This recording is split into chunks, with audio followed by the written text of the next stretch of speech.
madaxda dunida saddexaad qaarkood waxay la kulmaan dil iyo afgembi haddii ay ka hor yimaadaan danaha Yurub iyo Maraykanka, waxaana tusaalaha ugu weyn loo soo qaataa dhinaca Afrika. madaxweynihii dalka Congo Lumumba oo shirqool lagu dilay bishii November 17keedii sanadkii 1962 kadib markii uu ka soo horjeestay danihii Maraykanka iyo Ingiriisku ka lahaayeen dalka Congo oo hodan ku ah macdanta uraniumta. waxaa caado ah in sirdoon kasta saacadaha geeridiisa u dambeeya inuu sheego shaqooyinkii ugu halista badnaa ee uu soo qabtay. haweeney la yidhaahdo Daphne Back oo ahayd 1962 qunsulkii iyo xogayihii koowaad ee Ingiriiska u joogay dalka Congo, sidoo kalena ka tirsanayd sirdoonka Ingiriiska, ayaa sanadkii 2013 waxay si cad u qiratay inay iyadu hogaaminaysay shirqoolkii lagu dilay madaxweynihii Congo Lumumba, iyadoo waqtigaasi ku jirtay maalmihii nolosheeda u dambeeyay. Daphne Back iyadoo ka sheekaynaysa sababtii shirqoolka loogu dilay madaxweyne Lumumba waxa ay tiri sidan: waxaan ogahay in la joogo waqtigii aan dhiman lahaa, sidaas darteed maanta waxaan sheegayaa oo iska reebaya dhacdo weyn oo aan in badan qalbigayga ku haystay, waana howlgalkaygii ugu weynaa ee aan fuliyey. madaxweyne Lumumba waxa uu ahaa wiil dhalinyaro ah oo markaas soo kacay oo caqli badan. madaxdii Afrika ee xilligaas aad ayuu uga aragti dheeraa, sababtoo ah isagu aqoon ayuu lahaa. taas ayaana keentay inuu ka soo horjeesto danihii Ingiriiska iyo Maraykanka. sababtaan u dilay waxay ahayd dalka Congo oo ay ku badan tahay macdantu, gaar ahaan uraniumta, inuu Ruushku nagala wareego waqtigaas. haddii taasi ay dhici lahayd xilligaas, waxaa soo xirmi lahaa dhammaan danaheenna iyo dalalkii kale ee aanu isku ujeedka ahayn oo Maraykanka iyo Belgium ay u horeeyeen. madaxweyne Lumumba wuxuu qaaday tallaabooyin argagax geliyey quwado badan. waxyaabo badan markuu qiimeeyey wuxuu go'aansaday inuu ku biiro xulafadii Sofiyeetka si uu meesha uga saaro gumaystayaashii Belgiumku ugu horeeyey, oo uu si cad ugu yidhi iskaga baxa dalka Congo. Ingiriiska kaliya ma ahayn dowladda doonaysay shirqoolka Lumumba, waxaa sidoo kale qayb weyn ka ahaa Maraykanka. madaxweynihii Maraykanka ee xilligaas ayaa soo jeediyey in aan la dilin Lumumba, laakiinse la afgembiyo oo xilka laga tuuro.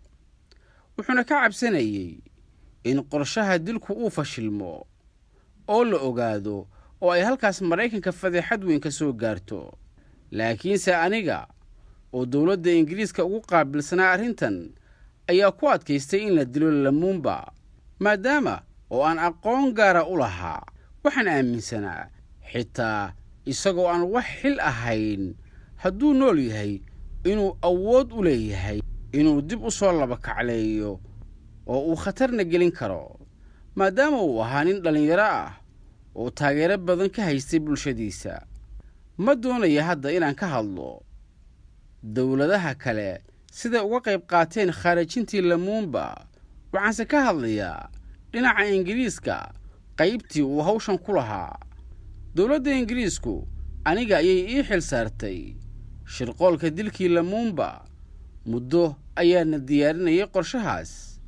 wuxuu ahaa hogaamiye feejigan. in muddo ayaan sugayay inuu safar dibadda ugu baxo.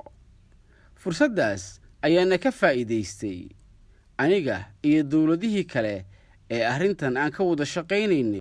waxaanuna ka hor keennay kuwii isaga ugu dhowaa walaalihiis. waxaan xasuustaa maalintii la dilayay aad ayuu u dagaalamay. wuu diiday inuu isdhiibo. wuxuu codsaday intaan la dilin inuu warqadu qoro xaaskiisa iyo 2 nin oo kale oo iyagana markii dambe Belgiumku ay dileen. Lumumba isagoo gacmaha ka xiran ayuu oranayay, ma doonayo qof ila dhiig ah inaan gacantiisa ku dhinto, ee iigu yeera haraadigii gumaysiga ee idin soo dirsaday. iyagu ha idileene, laakiinse aniga ayaaba qoriga keebkiisa hayay anoo adeegsanaya saraakiil reer Kongo ah. dhowr tallaabo ayaan isaga u jiray markii la tooganayay. maalintaas aan shirqoolka dilkiisa hogaaminayay waan ku faraxsanaa dhimashadiisa, laakiinse maanta kuma faraxsani wixii aan xilligaas sameeyey. Lumumba wuxuu ahaa qof aan dib loo helayn. waxaan xasuustaa wejigiisii dhalaalayay iyo ookiyaalaha oo uu sanka saaran jiray iyo go'aamadiisii ku midabaysnaa Afrika oo si dhaba u xorowda iyo Kongo oo barwaaqo ah. Lumumba dhab ahaantii wuxuu ahaa geesi da'yar oo ay sanad iyo dheeraad ka seexan waayeen Ingiriiska, Maraykanka iyo Biljamku. wuxuu rajo weyn ka qabay inuu dadkiisa ka saaro mugdigii jahliga iyo inuu Kongo ka saaro shisheeyihii doonayay khayraadka Kongo. laakiinse annaga ayaa dilay oo beeninay riyadiisii. maanta anigu Lumumba waxba uma qaban karo, laakiinse waxaan sheegayaa wax ammaan ka badan oo weligii lagu xasuusan doono oo maanta kadib isaga taariikhda u gelaya. wuxuu dhintay isagoo aan cabsanayn oo rasaasta laabta u dhiganaya, weliba isagoo odhanayay waxaan ku dhimanayaa sharafka iyo karaamada Koongada weyn ee xorta ah. waxa uu ula jeeday Koongada weyn markaas ma fahansanayn, laakiinse 30 sano kadib ayaan fahmay wixii uu ula jeeday Koongada weyn. aniga iyo Lumumba waxaan nahay laba haliyey, laakiinse waxaan ku kala duwanayn. anigu waxaan haystay dawlad garab igu siinaysay ujeedkii aan u socday, laakiinse Lumumba isagu saraakiishii dawladdiisa iyo kuwii dadka ugu dhowaa ayuu garab ka waayay oo weliba ka qayb qaatay shirqoolkii lagu dilay. Daphne Bag xogtii ay ka bixisay shirqoolkii Lumumba waxay ku soo gabagabaysay in Lumumba oo kale aan dib dunida looga helayn, sababtoo ah bay tiri xilligii uu noolaa iyo sidii uu u fakarayay ayaa kala fogaa. sidoo kale waxay ku tilmaantay inuu ahaa qof ka horeeyay casrigii uu noolaa iyo dadkii xilligiisii noolaa. Daphne Bag oo ahayd qunsulkii Ingiriiska u joogay dalka Kongo isla markaana ka tirsanayd sirdoonka Ingiriiska, markii ay xogtan shaacisay waxay geeriyootay bil kadib.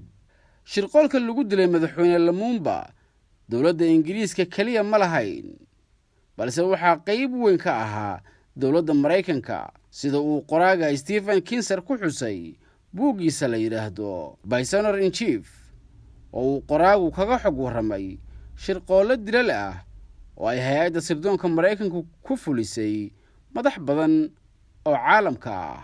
qoraaga Stephen Kinzer ayaa buuggiisa ku sheegay in madaxweynihii Maraykanka Eisenhower uu amray in la afgembiyo Lumumba, waxaana arrintaas loo xilsaaray saraakiil gaar ah.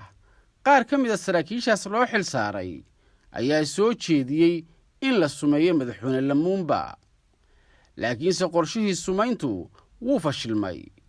waxaase lagu guulaystay in la abaabulo qorshe lagu afgembiyo Lumumba ilaa markii dambe ay Lumumba dileen saraakiil reer Kongo ah oo la soo adeegsaday, iyadoo markii la dilayay Lumumba ay goobjoog ahaayeen saraakiishii CIA-da ee arrintaas loo xilsaaray. ilaa maanta aynu joogno, sanad kasta waxaa la qabtaa xaflado lagu maamuusayo oo lagu xasuusanayo madaxweynihii shirqoolka lagu dilay ee Lumumba.